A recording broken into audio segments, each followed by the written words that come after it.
Ei você, leitor e leitora do Portal do Holanda, eu sou Humberto Amorim e aqui ao meu lado está o padre Charles Cunha. E ele está aqui com a gente para falar sobre um item que é fundamental. Eu usei a palavra item porque foi a primeira que veio na minha cabeça, mas a palavra é amor.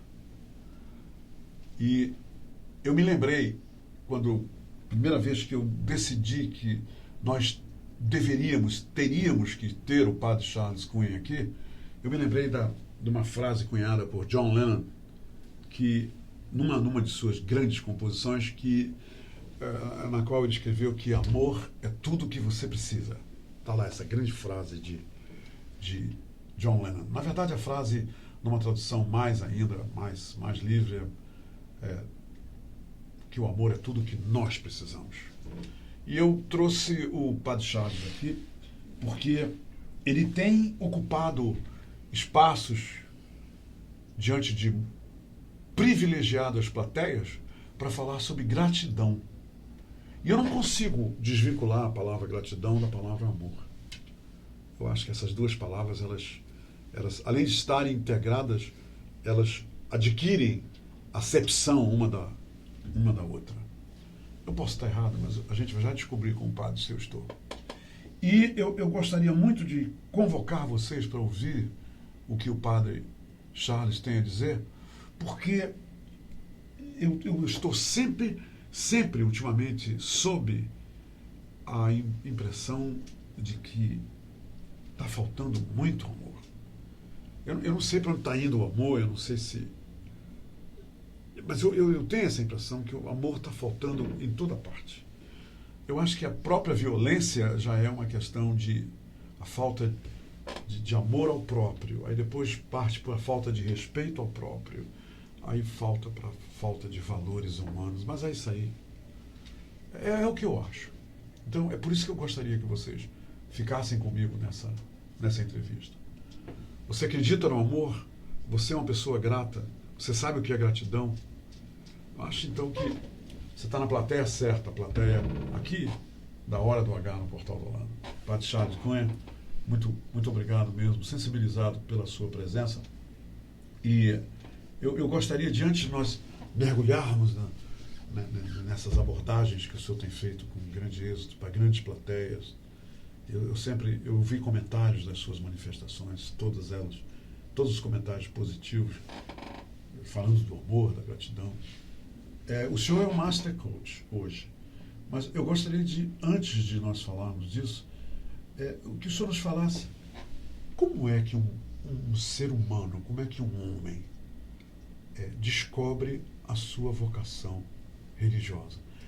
De que forma isso acontece na vida de pessoas como o senhor? A gente acorda de manhã, olha no espelho e diz: eu vi o chamado de Deus, eu vou ser padre, eu vou ser pastor. Como é que isso acontece, hein, padre? Pois é, muito obrigado pelo convite de estar aqui. É uma honra para mim ser entrevistado por você. Então, me sinto muito honrado mesmo, muito grato a Deus por essa experiência. E falar da minha vocação é falar um pouco da minha vida, né? Eu, desde criança, percebi que eu nasci para ser feliz, né? Nasci para escrever uma história. Então esse sempre foi o desejo do meu coração, de acreditar que na vida ninguém nasce à toa. Então desde criança, por todas as dificuldades que eu passei, desde o meu nascimento, eu fui percebendo que ninguém nasce à toa na vida, nós temos que dar um sentido a ela. E eu passei a minha juventude procurando isso, através dos estudos, através do trabalho. E quando já estava formado em processamento de dados pela UFAM, já trabalhando também numa empresa de engenharia que existia em Manaus, a Praxis Engenharia, eu fui percebendo, à medida que eu ia conquistando as coisas que sempre sonhei na minha vida, né?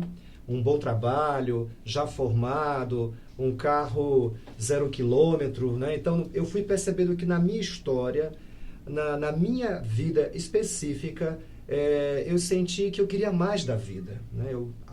Existia um vazio existencial dentro de mim, ou seja, eu já estava até namorando também, né? Ou seja, com 25 anos eu estava tendo uma vida muito tranquila, muito normal, né? normal, quando de repente eu percebi que Eu queria mais da vida. Mas houve um chamado para isso? O senhor sentiu É. alguma coisa que as pessoas dizem, um chamado, né? Houve um momento muito interessante. Foi no dia 29 de março do ano de 2001, quando eu não consegui rezar em casa, porque antes de ir para o trabalho, eu costumava rezar em casa. Naquele dia não deu tempo de rezar. Então eu cheguei na empresa, por volta de 9h30 da manhã, acessei a internet e veio um texto do livro do profeta Isaías, 49, versículo 15. Eu já tinha lido aquele texto em outra ocasião, mas naquele dia foi diferente. Naquela quarta-feira, às 9h30 da manhã, era a quarta-feira da quarta semana da Quaresma, do ano de 2001, aquele texto me tocou profundamente. Eu senti que Deus estava falando para mim. Mesmo que tua mãe te abandone, eu jamais te abandonarei.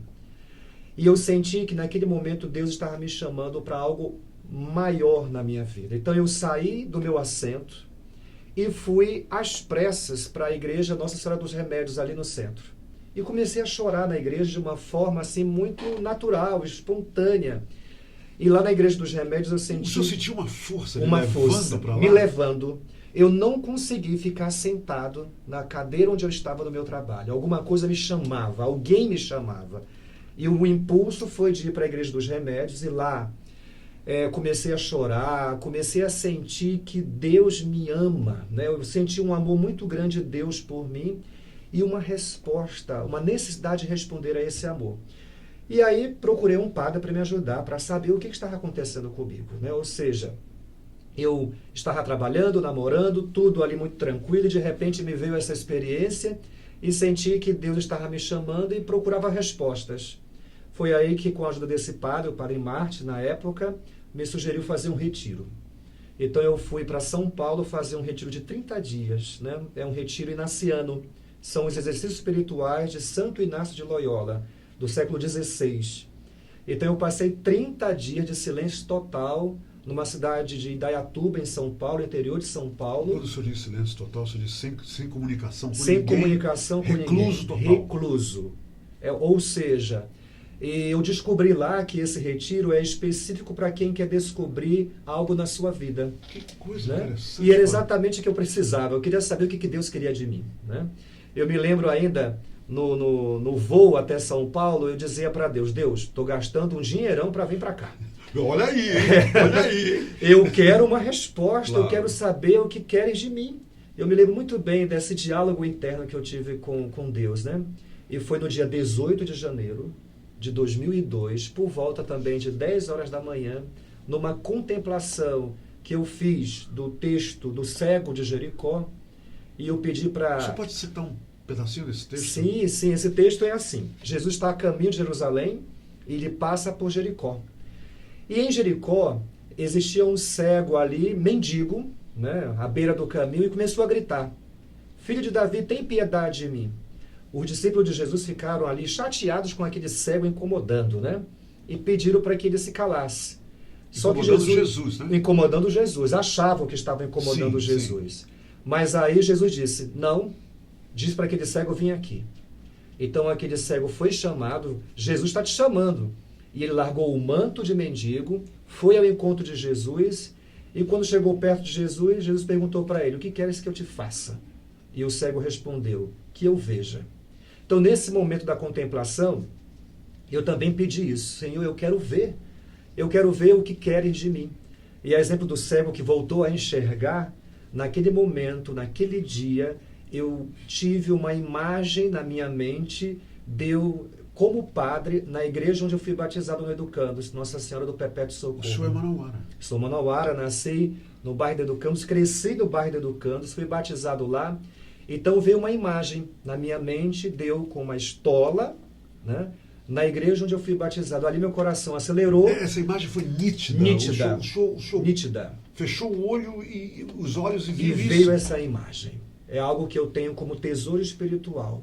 Algo que me dá garantia que, se eu sou padre hoje, foi aquele momento que foi decisivo, né? Aquele momento da minha oração pessoal, onde eu estava trabalhando, aquele momento na Igreja dos Remédios, e essa experiência no retiro de total silêncio, que eu descobri a vontade de Deus na minha vida, e foi essa descoberta que me fez estar onde eu estou hoje. E sou muito grato a Deus por ter encontrado o sentido da minha vida, que é servir as pessoas. Padre, eu abri a nossa entrevista citando John Lange, que num dos seus versos inspiradíssimos, ele disse que tudo que nós precisamos é de amor. Quando o senhor, agora, se dirigindo às plateias, o senhor aborda a gratidão, o senhor está fundamentado o quê? Na falta de amor, padre? É isso? O senhor acha que hoje em dia... Sim. Quer dizer, nós já vivenciamos épocas nas quais o amor era mais presente. Está faltando amor hoje, nesse mundo de Deus que a gente vive? Eu acredito que, olhando para a sociedade atualmente, né, está sendo cada vez mais urgente o resgate, né, verdadeiro da palavra amor. Né? Amor é doação, amor é entrega, o amor não deseja o mal do outro. A experiência do amor não faz mal ao não outro. faz mal a ninguém, como em Coríntios, né, 13, né, o amor é paciente, o amor não é invejoso, o amor tudo suporta, tudo supera, tudo crê. E essa experiência do amor de Deus por nós nos leva também a querer exalar esse amor para com o irmão. Por isso que eu acredito que quando uma pessoa faz uma experiência de sentir-se amado, ela sente necessidade de compartilhar esse amor. No fundo, as pessoas que praticam maldade são pessoas que não foram amadas. Eu acredito nisso. Né? Então, a raiz do mal é... Uma pessoa amada é incapaz de ato de violência. É isso que você está dizendo? Eu acredito que quando uma pessoa se sente amada, o desejo mais profundo dela é responder com amor. A resposta do amor é o amor. Então, eu acredito que o mal é a manifestação de uma pessoa que não descobriu a força do amor a ela destinada. É isso que eu acredito. Ou seja, o mal é a ausência do amor. Padre, é interessante. O senhor acabou de falar isso e eu lembrei que eu, inclusive como repórter, Sim. Na minha época de repórter, eu acompanhei um caso de um homem muito violento, cometeu crimes em Manaus, e um outro que matou a namorada, jogou a namorada, deixou a namorada lá, o corpo dela na lama e tudo. Houve muita repercussão desse crime em Manaus. Eu era repórter. Sim. E eu fui lá, e quando eu cheguei na penitenciária para entrevistar essas pessoas, todas estavam com a Bíblia debaixo do braço, e todas falando em amor, em arrependimento, o que eles fizeram foi uma coisa horrível. E agora eu vejo que se tornou comum, né? Um lugar comum. Essas pessoas que cometem violência no alto nível, de repente se receberem Jesus e colocar a Bíblia. Eu gostaria de ter a sua análise sobre isso. Eu acredito que a conversão humana sempre é possível, né? Ainda mais quando o ser humano abre o coração, né?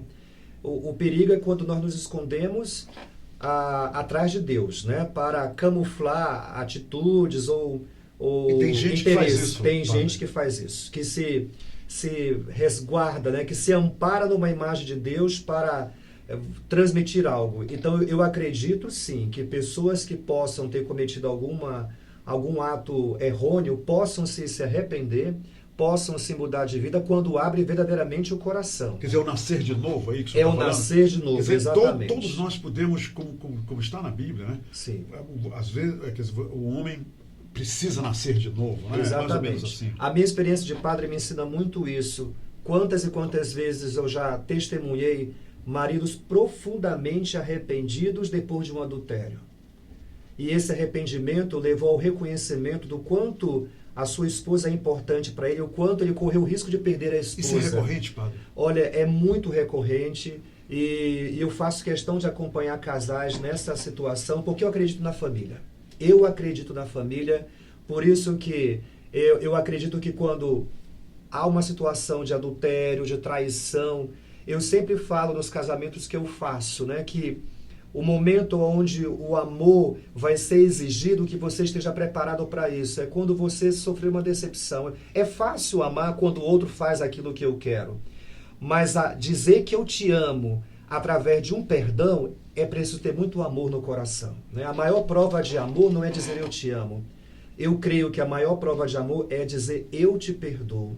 Então eu sempre considero isso nos casamentos que eu faço. Porque aí você está fazendo as duas coisas, né, padre? Eu te amo e eu te perdoo. E eu te perdoo. Porque você não perdoa se não amar, não é? Exatamente, né? Então, eu acredito que o casal ele passa por 3 provações. Ele pode passar por 3 provações. A provação da enfermidade, de você permanecer fiel com aquela pessoa quando ela está enferma ali. Ser fiel também na crise financeira. Ou seja, continuar com aquela pessoa, com aquele marido, mesmo estando ele desempregado, né? E continuar com aquele marido mesmo depois, ou com aquela esposa, mesmo depois daquela pessoa ter me decepcionado. Porque eu acredito que ninguém pode ser medido por um fato. Porque com aquela pessoa eu tenho uma história. Eu sempre digo isso para os casais. Não caia na armadilha de medir o seu marido ou a sua esposa por um fato. Porque com aquela pessoa você tem uma história. E quando você contempla a história, você vai perceber que aquela pessoa, naquele momento, foi infeliz, foi cruel, te machucou.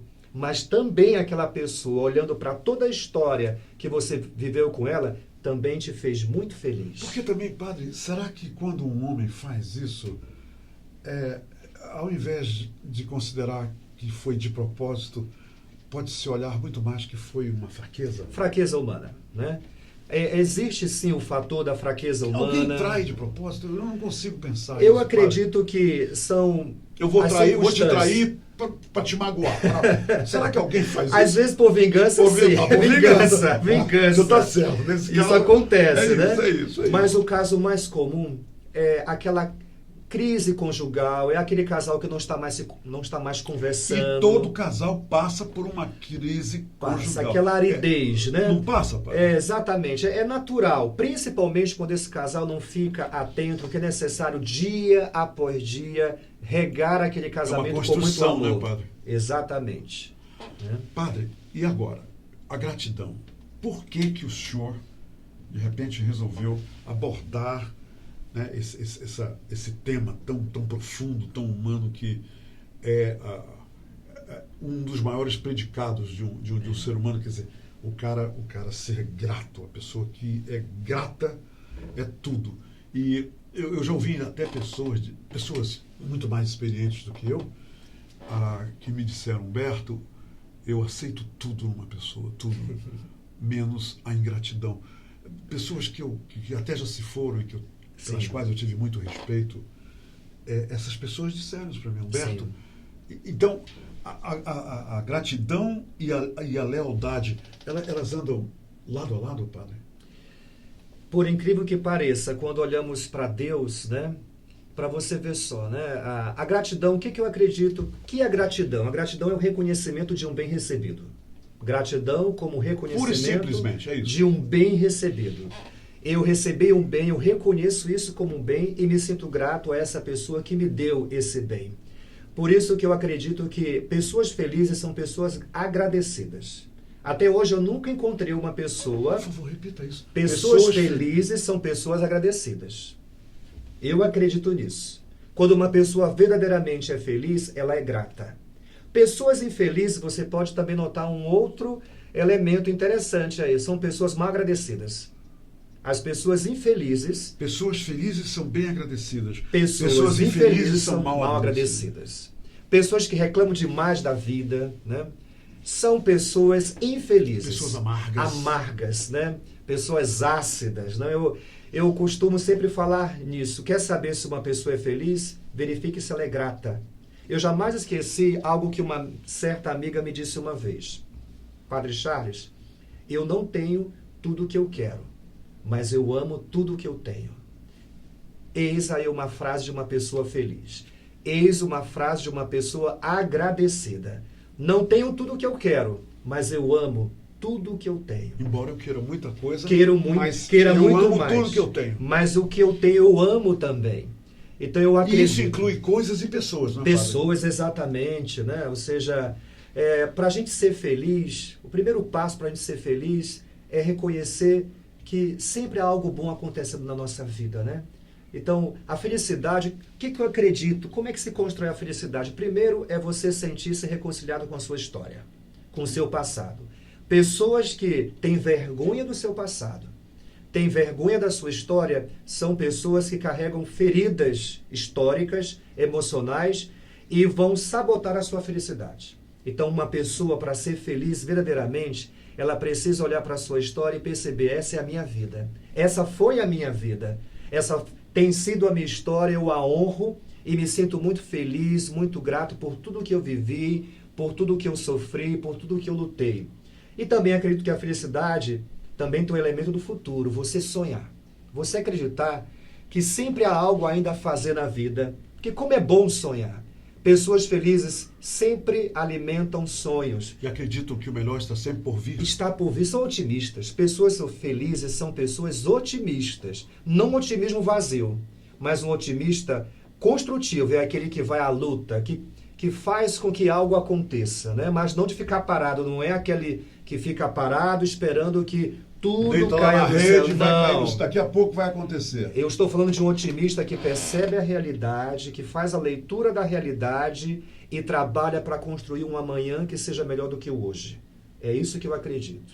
O otimista é aquele que trabalha em prol de um amanhã que seja melhor do que o hoje. Padre, o senhor acredita que Deus nos colocou aqui a todos, sem exceção, para sermos felizes e para brilhar? Com certeza, eu acredito nisso. Todos nós estamos aqui para isso. Todos nós. Cada um com seu desígnio, ou seja, cada um na situação concreta em que está, é chamado ali a descobrir o caminho para o qual você pode se realizar. O que eu quero dizer com isso? Eu vou pegar uma passagem bíblica que para mim é de uma significância tremenda. José do Egito. Né? José do Egito. Vivia bem com seu pai e ali com seus irmãos, mais ou menos, porque os seus irmãos tinham inveja de José. Sim. Venderam José numa tentativa primeiro de matá-lo. Sim. Se livrar dele. Se livrar dele. José foi então, virou escravo, foi vendido e foi parar como escravo na casa de Potifar. E aí a vida de José acabou? Não. José se tornou administrador da casa de Potifar. No Egito. No Egito, né? Mas aí o que aconteceu? A esposa de Potifar se interessou por José. E armou uma confusão para José, uma armadilha na verdade. E José, por causa disso, foi parar na prisão. Se interessou como um homem. Interessou em José como um homem. Como homem, mas José íntegro, leal ao seu patrão, não teve nenhum envolvimento com a esposa do seu patrão. E por causa disso, por causa de uma calúnia, foi parar na prisão. E na prisão a vida de José acabou? Não. Na prisão, José era um ótimo administrador. Ele começou a organizar os presos e caiu na graça do chefe da prisão. Mas também José tinha um outro dom. Ele sabia interpretar sonhos. E foi na prisão que ele interpretou os sonhos do copeiro e do padeiro. E essa notícia chegou no palácio do faraó, que também teve um sonho, e mandou chamar José. E José interpretou o sonho do faraó e acabou se tornando o vice-rei do Egito. Ou seja, José, apesar de ter passado por inúmeras dificuldades, não entregou os pontos. Continuou acreditando no que ele era capaz e chegou aonde chegou. Então essa é uma passagem que eu sempre procuro dizer para as pessoas. Não espere você ter as melhores condições para você mostrar quem você é. Aproveite a situação em que você está e mostre o quanto você é capaz. Para mim, a história de José do Egito é o testemunho claro de que uma pessoa não deve esperar chegar nas melhores condições para mostrar quem ela é. Mostre o seu potencial aqui e agora. Padre Charles, eu vou falar duas coisas para o senhor que é realmente comovente. Eu entrevistei aqui, no início dessa semana, o senhor Isaac Dahan, que falou sobre a celebração dos 90 anos do Comitê Israelita aqui no Amazonas, que foi anteontem. Sim. Ele citou José do jeito que o senhor acaba de fazer. Veja só, como uma pessoa que foi expurgada pelos irmãos, e um dia os irmãos foram lá e pedir a ajuda do irmão, não foi isso? Exatamente. E os irmãos não reconheceram ele, mas ele reconheceu os irmãos dele. Ele citou José. E uma outra coisa que eu quero falar para o senhor, que o senhor não pode ver, mas eu estou todo arrepiado por causa disso. Eu recebi aqui o hairstylist é Wilk Cidade, Uhum. que hoje dá palestras no exterior, hoje é reconhecido no Brasil inteiro, Uhum. é um homem de sucesso, é um homem que ele atingiu tanto sucesso que ele resolveu ajudar o próximo doando perucas, cabelos para fazer peruca. Os velhinhos do Dr. Thomas, ele faz esse trabalho. Mas o senhor sabe uma coisa que ele contou aqui, e ele chorou. Sim. Contando aqui, padre, que teve um dia na vida dele que foi expulso da família porque a família não aceitou a sua opção, ele se revelou gay para a família. Entendi. E ele foi colocado na rua pela família. Ele dormiu na rua, ele teve a ajuda de um amigo e aproveitou o que o amigo fazia, olhando como um amigo cortava cabelo, e se tornou hoje em um hairstylist internacional. Olha só. Mas dormiu na rua, colocado na rua pelos pais, pelos irmãos, pelos amigos. Ninguém queria saber dele no minuto que ele disse que era gay. E o senhor acaba de dizer exatamente isso, que é nesse momento de dificuldade que a pessoa tem que lutar. Por isso que eu digo para você que está nos acompanhando, né, ser internauta, nosso país está numa situação difícil ainda, de muita crise, mas eu convido você a não deixar a peteca cair, né, a não deixar que o pessimismo tome conta de você. Agora é a hora. Agora é a hora de você fazer valer a tua criatividade, o teu dom. Não fique aí refém desse pessimismo, mas aproveite agora. Pessimismo não faz bem a ninguém. Não faz bem a ninguém. Agora é a hora de você mostrar o quanto você é capaz. Agir, buscar o sucesso quando tudo vai bem, é muito fácil. E sobre a pessoa se amar, padre? O que o senhor tem a dizer? Se a pessoa não se amar, é difícil vencer qualquer... É difícil. A pessoa tem que acreditar em si mesma, né? O primeiro passo é você saber que você é capaz, é você acreditar que você tem forças, né? Você tem habilidades, você tem dons. E é nessa hora que você é chamado a colocar tudo isso em prática, mas tem que vir aquela força de dentro, né? Aquela força de dentro que nos convida a reagir. É aquela voz interior que diz, sai dessa cama, sai desse quarto, vai à luta, né? E porque no final, eu acredito numa coisa, no final a gente sempre vence, de um modo ou de outro. Quem tem fé, quem acredita em si mesmo, se sai vencedor de um modo ou de outro, né? É por isso que eu convido você mesmo, que está nos acompanhando, não deixe que o pessimismo, as dificuldades possam ditar o final da tua história. Pelo contrário, é você que vai definir o seu final. Não corra. Não fuja da raia. Não fuja da raia. Não fuja da raia. Eu gosto daquela canção, levanta, sacode a poeira e dá volta por cima. Né? Também tem uma outra aí que é... Qual é? Cai 5 vezes, mas levanta 8. Exatamente. Essa é boa, né? Essa não é boa, pai? É fantástico. Para esse tempo em que nós estamos passando, é extremamente necessária, né? Porque eu vindo para cá, escutava noticiário do desemprego entre os jovens, né? Isso me corta o coração porque o jovem sai da faculdade com muitos sonhos, como eu também saí, só que era uma outra época. Eu já no meu último período já estava sendo observado, né? já me ofereci um emprego, enquanto que hoje esse jovem sai da universidade e não tem emprego. Então eu peço que esse jovem que está aí formado, você, olha, continue acreditando que a sua hora vai chegar. O que é do homem, o bicho não come. Exatamente. Eu quero fazer uma correção aqui. Eu falei os pais, mas na verdade, pro Wilk, a única pessoa que foi do lado dele foi a mãe dele. É a mãe. Mãe é mãe. A mãe dele, todos abandonaram o Wilk, mas a mãe ficou ali com ele. Mãe é mãe. Padre Charles, qual é a sua mensagem para todos os leitores e leitoras do Portal do Holanda diante dos problemas que todos nós enfrentamos? O que o senhor tem a dizer nesse final de entrevista? Então, primeiro, agradecer por essa oportunidade de falar com você, também que está aí, né, e dizer que aconteça o que acontecer, você não está sozinho. Há um Deus que te ama muito, que te fortalece, que te dá força. Então, coragem, não desanime, muita fé no coração, muita fé em Deus, muita fé em você e acredite.